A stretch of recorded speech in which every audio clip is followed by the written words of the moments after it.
Hello, welcome to the A Book 8A channel. Today I will be discussing the book O Jerusalem, which contains over 600,000 words.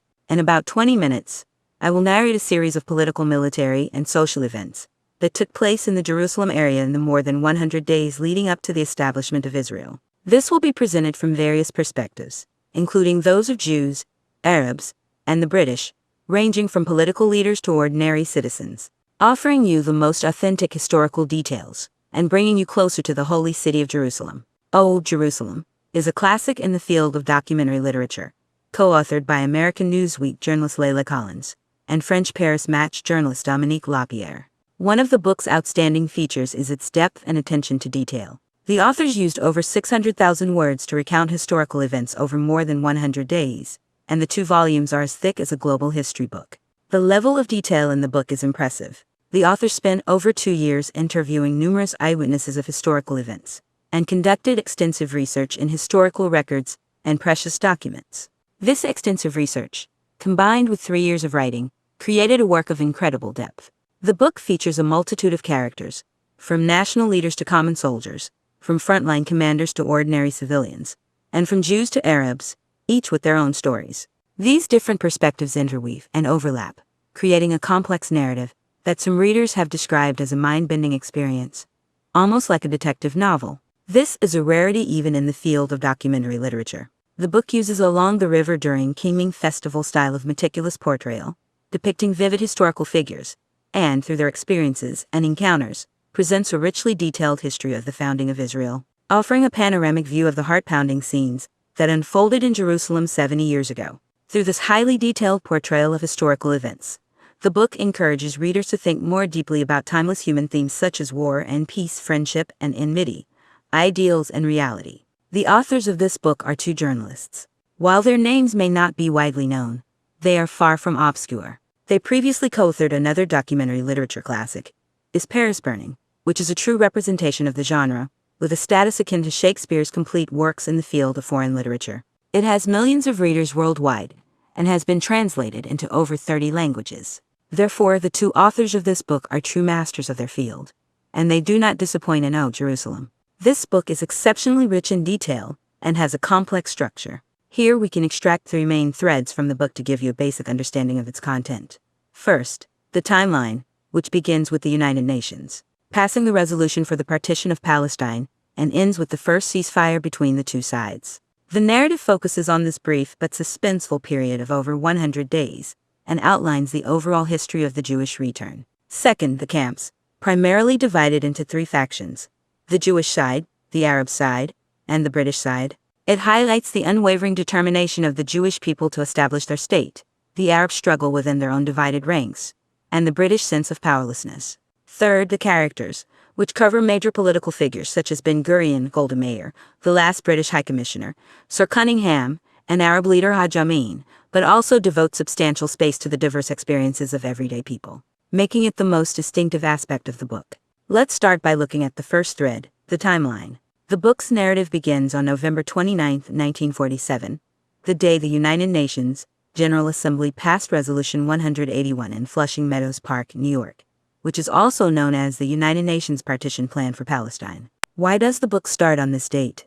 Because this can be considered the catalyst for the subsequent outbreak of the First Middle East War. Without this resolution, there would be no conflicts and power struggles described in the book. So why did the partition plan become the catalyst for the conflict? Because both the Jewish and Arab communities were dissatisfied with it.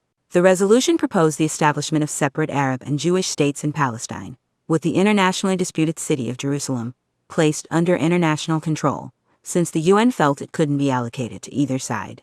This resolution aimed to create a balance between the 2 parties, but ended up displeasing both. The Arabs were highly dissatisfied with the plan from the start because they had been against partition from the beginning. They had been the majority population in the area for over 1,000 years, representing more than 2/3 of the total population, and owning over half of the land. Partition gave 57% of the land to the Jews, which seemed unfair to the Arabs. They questioned why the land should be allocated to the Jews based on historical and biblical claims.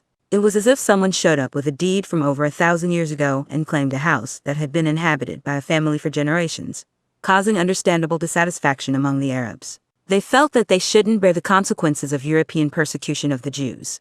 On the other side, the Jews seemed to have gained an advantage, but they were also unhappy. While they received promises and land for their state, they had to give up Jerusalem. Jerusalem was a sacred and irreplaceable city for the Jews, and it held immense importance to them. The UN decision said they could have a state, but not Jerusalem. Without Jerusalem, it felt as if something essential was missing from their nation. However, the Jews understood that if they rejected this condition, the resolution wouldn't pass, and their dream of a nation would remain unfulfilled. So despite their heavy hearts, they accepted the resolution because having a nation was too important. In comparison to the anger of the Arabs, the Jews were excited after the resolution passed, at least initially. Many people took to the streets to celebrate, but what happened later proved their celebration was premature. The book's narrative primarily follows this timeline, documenting events from the behind-the-scenes maneuvering to the outbreak of various conflicts, and eventually to the formal eruption of the war ending with the first ceasefire. Some listeners might be wondering if they can understand these 100 days of conflict without a deep understanding of the historical background. The author also took this into consideration and provides brief explanations about some of the historical context throughout the narrative. For example, why did Britain support the Jewish state? According to the author, it was partially due to sympathy for the Jewish return to their homeland, and partly because of Jewish support for the Allied powers during World War I. The book's timeline also has an important date, May 14, 1948. This is the day before the British colonial authorities left Palestine. At 4 p.m. in the Tel Aviv Museum, David Ben-Gurion stood before a portrait of Theodor Herzl, the founder of political Zionism, and declared the establishment of the State of Israel. Ben-Gurion was the chairman of the Jewish Agency, which played a key role in the Zionist movement, and he later became Israel's first prime minister. Israel was in dire straits at the time, surrounded by Arab forces, and their military equipment was not yet ready. They didn't even have time to celebrate their independence before going to war. Just hours after the declaration, Arab planes began bombing Tel Aviv. Israel had an unwavering belief in rebuilding their homeland, and it was this belief that helped them survive the most dangerous moments. So why does the book end at the first ceasefire between the two sides? The war was far from over, and the first Arab-Israeli war didn't officially end until early 1949. One reason is practical. The authors provided an incredibly detailed account of over 100 days, resulting in 2 substantial volumes. To continue narrating the war would have required several more volumes, which would be overwhelming for both the authors and readers. Another reason might be that the choice subtly reflects the author's position. What is the author's stance in the book? In general, they are fairly impartial, showing neither bias towards Israel nor favoritism towards the Arabs. For instance, they describe both the Jewish massacre of Arab villagers at Deir Yassin and the Arab retaliation against Jewish residents in the village of Isted. Both sides are shown to have innocent civilians caught in the violence. However, the choice of where the narrative ends does lean slightly towards the Jewish side. This could be because in the first phase of the war, the Jews were on the defensive and almost on the brink of defeat. In the later stages, they regrouped, launched an offensive, and took advantage of Arab disunity to improve their strategic position. As observers, readers tend to sympathize with the underdog, and in the narrative's chosen period, the Jews were in the weaker position. There's another reason for this choice. The book's title, O Jerusalem, naturally centers the narrative around this city.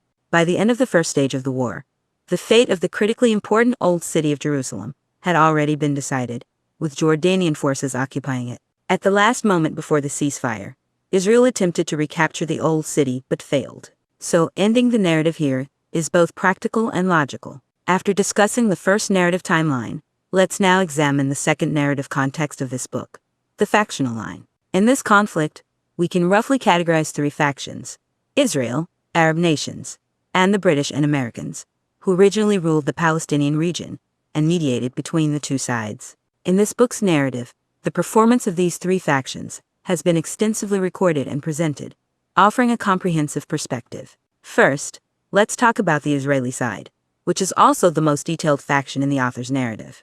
The situation of the Jews at the beginning of the war was precarious. While the partition resolution had been passed, it was essentially an empty promise, providing legal legitimacy for the establishment of Israel, but offering little substantive help. Moreover, the Arab nations outright rejected this resolution, clearly indicating their intent to go to war.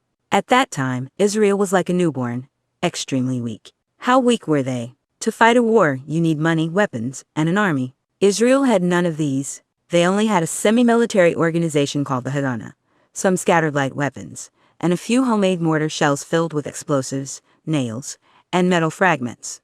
They didn't even have a decent cannon. On the other hand, the Arab coalition had airplanes, artillery, and armored vehicles. How were they supposed to fight? Buying weapons required money, but where would the money come from? The newly established country had no self-sustaining economy, so they relied on fundraising, especially from wealthy Jewish families in the United States. However, by early 1948, they encountered trouble as Americans were becoming hesitant to provide funds. Why? On one hand, Palestinian Jews kept asking for money, and American Jews were getting annoyed. Furthermore, the prospects of Israel's establishment were not optimistic at the time, and many Americans thought the money would be wasted. On the other hand, previous fundraisers had not been very charismatic, and when they went to the United States in late 1947, they returned empty-handed. At this point, Israel's leaders were desperate. They had no money to buy weapons, and if the Arab armies rolled in with their planes and tanks, the Jewish people would be pushed into the sea. It was at this critical moment that a woman stepped forward, defying the odds and eventually becoming Israel's fourth prime minister, Golda Meir. Upon realizing the fundraising difficulties, Golda Meir took on this daunting task and traveled to the United States. When she arrived in the United States, she had only $10 in her pocket. However, with impassioned speeches and unwavering determination, she successfully won over the American Jewish community. When she left the United States, can you guess how much money she had raised? A whopping $50 million. What does this amount mean? It was 3 times the annual oil revenue of Saudi Arabia at the time. It can be said that without this money, there would be no future Israel. No wonder Israel's founding father, David Ben-Gurion, said, "Thanks to a Jewish woman, the Jewish state was born." With money in hand, the challenge was how to obtain weapons. Ben-Gurion sent a weapons procurement agent to Europe who initially couldn't even find the door of an arms dealer. Later, he finally found one, but they would only do business with recognized sovereign states. At that time, Israel was still a few months away from officially becoming a state. So what did the procurement agent do? He used fake national certificates, similar to the ones used for Jewish immigrants, to trick the dealer into providing real weapons. Ironically, the Arab nations were also purchasing weapons from the same arms dealer. This goes to show that the arms dealers were the happiest with the war, as the saying goes. Having obtained weapons, the challenge was getting them into the Palestinian territories. Since Israel was not yet established, the British rulers were still enforcing an arms embargo. If they tried to transport the weapons directly, they would undoubtedly be confiscated. To transport the weapons back to their homeland, the Jewish people had to come up with creative solutions. For example, they loaded the bottom of the ship with firearms and weapons, and covered them with a large quantity of onions to deceive the British authorities. Why onions? Because of the strong smell, so the British soldiers conducting inspections would not dig too deep. Who wants to smell like onions?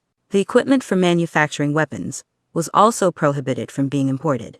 The Jewish people's solution was to disassemble these machines into parts down to the level of nuts and bolts, give them identification numbers, thoroughly mix them up, pack them as textile machinery parts, and transport them to Palestine.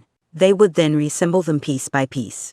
There are many more stories like this. Regardless of the right or wrong of Jewish Zionism, the unwavering dedication of these Jewish people to their beliefs is indeed admirable. While the Jewish people worked together, what was happening on the Arab side? Quite the opposite. In fact, the Arabs had a significant advantage before the war started. Their leaders were confident and declared their intention to drive the Jews into the sea, which, while somewhat exaggerated, was not entirely unfounded. They genuinely had the power to do so. So why didn't they succeed in the end? Ultimately, it came down to disunity. The Arab alliance appeared strong on the surface but was rife with infighting. The various leaders couldn't trust each other, and everyone had their own agenda. Among the Arab leaders there were a few key figures to watch. One was the Mufti of Jerusalem, Hajj Amin al-Husseini. What does Mufti mean? It means a religious leader. Therefore, Hajj Amin held the highest esteem among the Palestinian Arabs. His intentions were clear: to establish a government in Palestine led by him, consolidating his power. So the Arab alliance was better off providing funds to recruit soldiers and letting him control it. However, this didn't sit well with King Abdullah of Transjordan, who aspired to be the king of Jerusalem and couldn't tolerate Hajj Amin's power grab. Other leaders in other countries also had their own agendas. This group of people with hidden motives couldn't make substantive decisions. Some wanted to create a Palestinian Liberation Army, some wanted to sabotage it, and some wanted to stay out of it. Consequently, by the end of 1947, the fundraising for military expenses was still up in the air, and their so-called military cooperation was more like everyone fighting separately. The situation of infighting continued until the first ceasefire between the two sides. In reality, despite the serious internal divisions among the Arab nations, they still had the upper hand. Who requested the ceasefire? It was the Israeli side. Why? Because they couldn't hold on anymore. They were almost out of resources. As for the Arab side, they already had control of the old city of Jerusalem and numerous Jewish settlements. By all logic, they should have continued to push forward and capitalize on their gains. However, they agreed to a ceasefire. Why did this happen? It goes back to the same issue, disunity. Within the alliance, countries like Syria and Lebanon, which never wanted to get involved in the first place, saw this as a chance to back out. Egypt, on the other hand, felt that they had already gained enough territory and decided to call it quits. So, despite hegemon's strong opposition, both sides ultimately agreed to the ceasefire. At the time, Egyptian forces were only 25 miles away from the new city of Jerusalem. Unfortunately, once the war resumed, the reinvigorated Jewish forces left the Egyptians with no chance to advance. In this regard, it must be said that compared to the Jews, the Arabs lacked the unwavering determination to achieve their goals. The book also introduces the third faction, the original rulers of the Palestinian region, the British. The book characterizes the British as having no other choice but to leave. The former empire where the sun never set was no longer in its glory, and the escalating conflicts in the Palestinian territories had the British authorities in a bind, desperate to get rid of this mess. So as soon as the partition resolution was passed, the British were eager to leave. Of course, as a major empire, they had to maintain their dignity. While they wanted to leave as soon as possible, they couldn't do so without a proper farewell. So they organized a farewell banquet, lowered their flag, played the national anthem, and went through the motions. Nevertheless, this ending was far from graceful, and one could argue that the British had largely created the situation themselves. If it weren't for their conflicting promises to the Arabs and Jews in the first place, the situation in Palestine might not have deteriorated so much. Now, with a war about to erupt, the British were leaving behind a mess, getting away scot-free, which was not the behavior expected of a responsible major power. The book's two authors are ultimately Westerners, and they did give the British some face, but they still subtly criticized them. If it were Jewish or Arab authors, they might have directly berated the British. The above is the second narrative thread, the factional line. Now, moving on to the third narrative thread, which is the character line, and this is also the most distinctive part of this book. Why is that? In the past, historical works, including documentary works, often had a tendency to focus more on prominent figures when dealing with historical events, such as the 24 histories mainly discussing emperors and generals. This perspective is advantageous for its broader view of history, but if one reads too much of it, it can give the reader the illusion that history is there to instruct and guide, striving for that high and lofty feeling, rather than portraying the reality. However, in this book, in order to avoid losing sight of the true face of historical events when narrating the characters, the author not only looks at those prominent figures, but also dedicates a substantial amount of space to portray some insignificant individuals, often overlooked in traditional historical narratives. Some of the prominent figures in the book we've already mentioned, such as the founding father of Israel, David Ben-Gurion, Golda, who raised funds to save the situation, Arab religious leader Haj Amin, British Palestine High Commissioner Sir Cunningham, and so on. Their perspectives are undoubtedly crucial and play a vital role in the progress of the entire historical event. However, this doesn't mean that the perspectives of lesser-known characters are unimportant. On the contrary, through the narrative in this book, we find that by reviewing and examining the experiences, emotions, love, and hatred of these little-known people, who are usually neglected in traditional historical writing, we can more deeply recreate the historical truth of that time and gain a more profound understanding of everything that happened then. For example, the book mentions the Jaffa Gate explosion in Jerusalem, which was one of a series of terror attacks carried out by extremist elements on both sides after the partition resolution was passed. The attackers were members of the Jewish armed organization Irgun, and the target was a bus full of Arab passengers. The author chose the perspective of an Arab man named Hamam Maraji for this event. It happened to be his wedding anniversary, and in the afternoon, after visiting relatives, he and his wife rushed to catch a bus. However, just as they boarded the bus, a severe explosion occurred, resulting in the immediate death of Hamam's wife. Still on her hand, she wore the wedding ring her husband had given her that morning.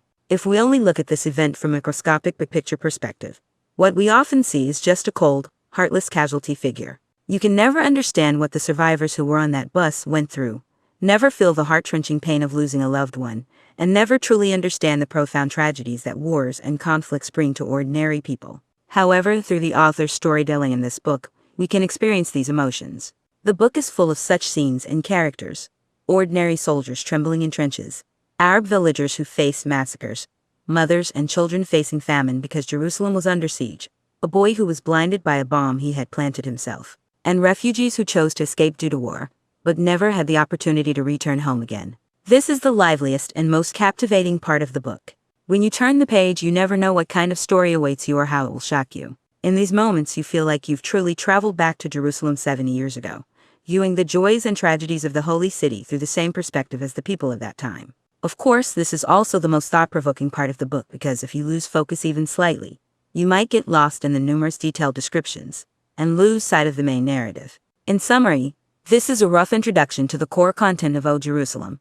The narrative is intricate and complex, but it can be roughly divided into three main threads. 1. The timeline, starting from the UN's approval of the partition resolution and ending with the first ceasefire. In a short 100-plus days, it encapsulates the history of Israel's founding. 2. The factional line, divided into the Jewish side, the Arab side, and the British side. These three parties participated in the gripping game with various beliefs and positions. 3. The character line, covering not only the major political figures from each side, but also extensively describing the experiences of numerous lesser-known individuals, making it the most distinctive part of the book. So what does understanding this history mean for our lives? I think the most straightforward answer is the old saying, you won't appreciate peace until you've experienced war.